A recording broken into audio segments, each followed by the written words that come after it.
Hai Sobat Makan, akhirnya Manga One Punch Man chapter terbaru sudah rilis.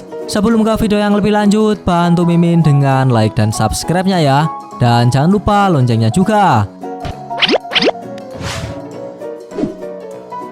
Sebelumnya perlu Mimin ingatkan, ini spoiler ya. Bagi yang hanya menikmati animenya saja dan gak mau kena spoiler, bisa tutup video ini sekarang. Lihat dikit-dikit juga boleh. Bagi yang tanya Mimin baca manganya di mana, Mimin bacanya di banyak website ya sob. Antara lain di Mangaku, Manga Kita, Read OPM, Manga Hasu, Komiku. Kalau yang bahasa Jepang Mimin lihatnya dari pengarangnya langsung, yaitu di Twitternya Yusuke Murata atau search Nebukuro. Pada lanjutan alur cerita Manga One Punch Man Garawan Murata Sensei chapter 164 ini akan menjadi chapter yang semakin seru sob. Pasalnya di akhir chapter 163 kemarin kita diperlihatkan pertarungan epik antara Saitama melawan Garou. Pertarungan keduanya tanpa disadari sudah menyelamatkan banyak orang meskipun membuat kehancuran. Dan juga kita diperlihatkan transformasi Garou yang semakin kuat dengan tubuh monsternya kini tumbuh 2 sayap, sehingga dia bisa terbang sekarang. Saitama juga mengakui bahwa Garou sudah sedikit bertambah kuat. Lantas bagaimanakah kisah selanjutnya? Mari kita bahas. Pada cover Manga One Punch Man chapter 164 ini terdapat gambar Garou yang sudah sepenuhnya menjadi iblis sejati.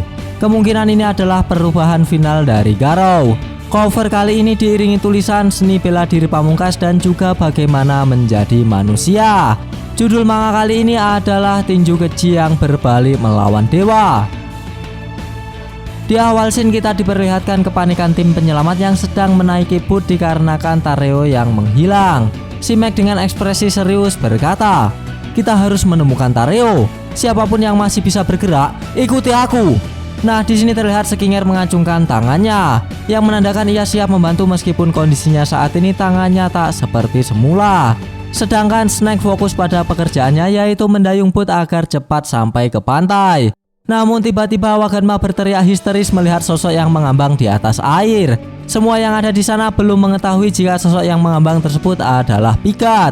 Kemudian Skinger sambil menutup mata Waganma berkata, Jadi ada warga sipil yang tidak berhasil keluar tepat waktu." Si Meg menanggapi, "Betapa tragisnya pria malang ini." Konyolnya Snake sama Woman Rider mendoakan Pikat yang mengambang sebelum mengecek kepastiannya. "Istirahatlah dengan tenang." Emang koplat dah di sini ini. Tak berselang lama orang yang mereka kira mati tiba-tiba membalikan badannya dan menyemburkan air di mulutnya. Sontak mereka menjadi kebingungan dengan apa yang terjadi. Setelah kejadian tersebut mereka baru mengetahui bahwa yang mereka kira tadi mayat ternyata Pikat sang pahlawan kelas S yang masih hidup dengan keadaan sehat walafiat. Tapi ya Pikat juga konyol sih. Saat membalikan badannya ia seperti sedang bersantai sambil bermain air. Scene berpindah ke pertarungan Saitama melawan Garou. Garou terlihat sangat marah dengan Saitama. Ia terus melayangkan serangan membabi hutannya tanpa henti. Namun meskipun Garou sudah mengerahkan kemampuannya, Saitama masih sanggup mengimbangi dengan santainya. Garou menyadari bahwa teknik kecepatan kekuatan tidak berguna di hadapan Saitama. Jadi ia memutuskan untuk menyerang terus-menerus. Kemudian Garou berkata dalam benaknya, "Bagaimana aku bisa mengalahkan orang ini?" Nah, di panel ini kita diperlihatkan Saitama seperti hanya bermain-main saja saat menghindari serangan Garou. Ini bisa dilihat dari ekspresi yang seperti ini. Saitama lalu berkata, "Hoho, cukup menarik. Berapa banyak tangan yang kau miliki?" "Oh, kau benar-benar memiliki lebih banyak tangan." Garou menghentikan serangan beruntunnya untuk mempersiapkan serangan yang lebih kuat lagi ke arah Saitama. Garou menyadari serangan beruntun barusan tak mempan terhadap Saitama. Jadi sekarang ia membutuhkan serangan yang kreatif untuk menumbangkan si gundul di hadapannya. Garou lalu berkata, "Sial," dan tewas. Garou menyerang Saitama dengan kedua tangan atasnya dengan sangat keras. Tak hanya sampai di situ, dengan kedua tangan bawahnya ia mempersiapkan serangan susulan yang lebih parah lagi dari serangan sebelumnya. Garou mendorong Saitama ke bawah dengan kecepatan yang sudah gak ngotak. Saitama pun tak memberikan perlawanan terhadap Garou. Ia nampak akan menerima serangan yang Garou berikan. Atau mungkin Saitama mengetes kekuatan Garou dulu. Kembali ke topik, Extreme Power Attack. Dan Tower. Serangan Garo menghujam ke puncak gunung dengan sangat keras. Serangan tersebut terus menghujam ke bawah hingga gunung tersebut jelungsep dan terus ke bawah hingga menimbulkan gelombang yang sangat besar di ujung bumi saking dahsyatnya serangan Garo. Scene berpindah di bumi seberang tempat pertarungan Saitama versus Garo. Di sana sedang terjadi bencana jatuhnya pesawat di laut. Penumpang di sana sangat panik dengan kondisinya saat ini. Mereka berbondong naik ke atas agar dapat tetap hidup. Ada beberapa orang yang menaiki boot mencoba mengevakuasi penumpang pesawat. Namun dengan boot yang terlalu kecil mereka tak mampu menampung seluruh penumpang pesawat. Lalu penumpang pesawat berkata, "Kita tenggelam." "Tidak, aku tidak ingin mati, Ibu." Ada juga yang menyalahkan keadaan dengan berkata, "Ide cemerlang siapa untuk melakukan kunjungan lapangan ke luar negeri? Mengapa pahlawan atau tim penyelamat belum datang? Oh Tuhan." Saat terjadi kepanikan, ada seorang yang egois ingin menyelamatkan dirinya sendiri dengan mendorong orang yang duluan akan menaiki boot. Orang tersebut beralasan lebih tua yang dulu. Namun tiba-tiba terjadi gelombang besar dari bawah mereka. Dari dasar laut, daratan terdorong ke atas hingga ke permukaan air laut. Permukaan yang terdorong tersebut seperti kerajaan yang telah tenggelam cukup lama. Dengan kejadian tersebut membuat seluruh penumpang pesawat terselamatkan. Dan semua itu dikarenakan pertarungan Saitama versus Garo. Emang the best lah Garo ini. Dari awal pertarungan dengan Saitama, ia terus-menerus menyelamatkan orang yang sedang dilanda musibah. Scene berpindah ke pahlawan kelas S peringkat 1 yaitu Blast dan juga kawan-kawannya. Di dimensi lain, Blast merasakan ruang di sekitar bumi mulai terdistorsi. Medan magnet dan gravitasi menjadi gila tak beraturan. Lalu Blast mencoba melihat menggunakan kemampuannya. Dia terkejut dengan kondisi bumi saat ini. Bumi yang sekarang semakin mengembang. Kemudian rekan Blast yang lebih besar dari Fubuki menanggapi.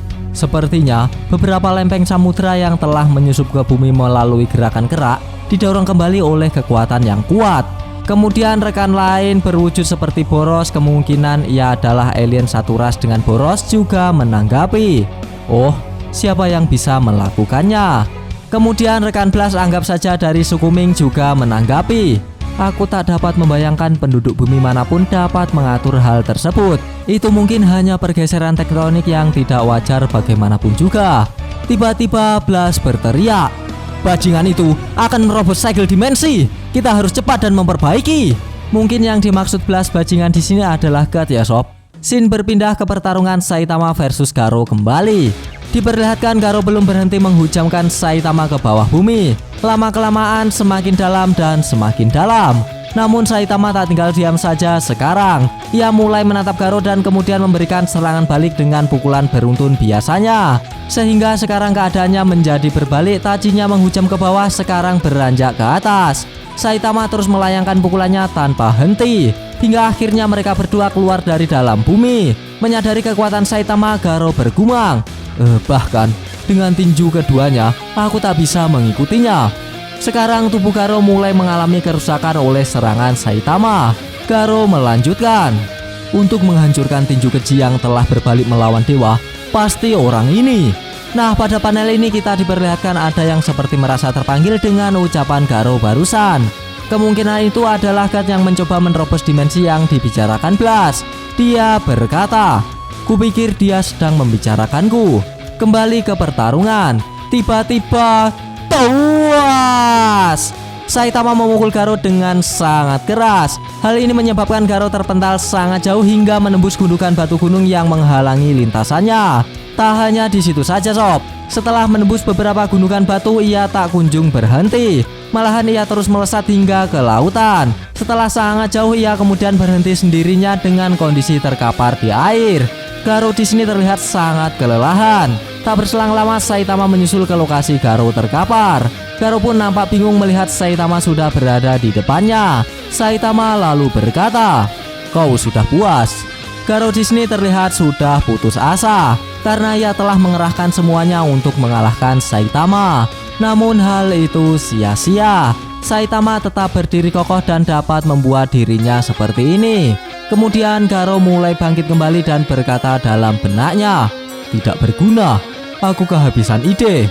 Jika mimpiku tentang kejahatan mutlak telah hancur total, maka biarkan itu terjadi dengan pukulan pria ini." Kemudian Garou tertawa. Haha. Mendengar Garou tertawa, Saitama menanggapi, "Apa yang lucu?" Kemudian tanpa banyak basa-basi, Garou berlari dan akan menyerang Saitama sambil berkata, "Aku punya perasaan di suatu tempat jauh di lubuk hati bahwa ini tidak akan berhasil. Ah, harus begitu. Mungkin begini, aku ingin mati selama ini." Dan yes, Saitama menahan serangan Garou dengan meremas tangannya. Garou pun akhirnya bertekuk lutut di hadapan Saitama. Saitama lalu berkata, "Sudah cukup. Tidak ada gunanya menyimpan ini. Kau sudah tahu itu bukan? Bajingan." Garou pun hanya bisa pasrah dengan Saitama dengan mengatakan, Bunuh aku sudah. Kau pahlawan kan?" Mendengar Garou berkata demikian, Saitama lalu berkata, "Sepertinya kau memiliki beberapa masalah pahlawan. Jika ada sesuatu yang ingin kau bicarakan, aku siap mendengarkan," kata Saitama sambil menoleh ke arah rumah yang sudah setengah hancur. Istilah kerennya ya gubuk. Kemudian Saitama melanjutkan, "Tidak perlu berdiri di sini saat kita mengobrol." Dan sekarang Saitama dan Garou sudah berada di gubuk tersebut. Garou di sini terlihat lebih sopan cara duduknya saat ingin mengobrol dengan Saitama. Ya kita sebut curhat ya sob. Ya ini kayak seperti bukan karakter Garou saja ya sob. Namun tanpa diduga, keberadaan Saitama dan Garou nyantai ini membuat scene ini berakhir. Kampret. Padahal udah seru loh. Gak apa-apa, kita lanjutkan ketika manga chapter terbarunya sudah rilis. Pada chapter kali ini kita diperlihatkan lanjutan pertarungan antara Saitama melawan Garou yang sepertinya sudah mencapai puncaknya. Tak lupa kita juga diperlihatkan Blast yang terkejut melihat kondisi bumi saat ini. Yang mengejutkan lagi, rekan-rekan Blast mulai diperlihatkan wujudnya pada chapter kali ini. Dan juga kita ditunjukkan bahwa ada alien yang mirip dengan Boros. Mungkin itu adalah alien yang satu ras dengan Boros. Di penghujung chapter kita diperlihatkan Saitama dan Garou duduk santai sebelum melakukan curhatan. Dan begitulah alur cerita dari manga One Punch Man chapter 164. Bagi sobat yang suka pembahasan ini bisa tekan like-nya, dan jika tidak bisa tekan dislike-nya 2 kali biar aneh gak rugi. Jangan lupa komennya agar Mimin bersemangat dalam membuat konten. Dan yang paling penting jangan lupa tekan tombol subscribe supaya sobat-sobat tahu updatean-updatean terbaru dari channel ini. Terima kasih telah menonton, sampai jumpa di video-video selanjutnya. Goodbye, dadah.